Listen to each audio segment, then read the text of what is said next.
in space. SpaceX has really learned how to move fast.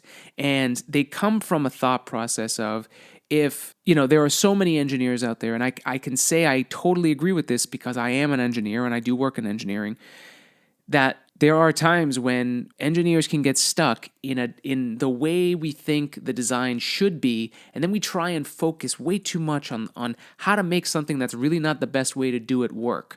So then you spend all this time optimizing something that in the end doesn't give you what you really need.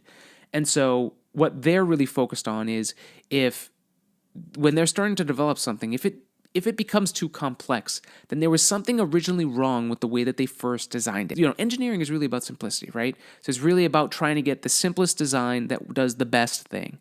And what I'm hearing from SpaceX and from their CEO, the owner, the person who started this thing, is that if it's too complex, start over with a better design. That is huge. That is not something we see. We see, I would say, from my perspective, we see a holding on to what the old design was and what the old approach was. And not that there's anything wrong with that, but if it does slow you down and it becomes too complex, you do have to drop it and move on. This approach, while some people may see it as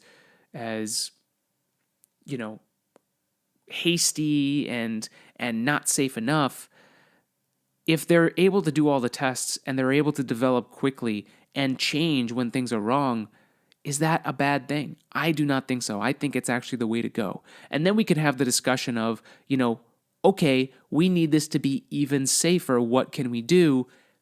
Then they will be able to figure that out, and they'll be able to figure it out quickly. So I love the approach. It's something I love hearing coming out of Elon Musk, and I'm very excited to see what they do with the Starship.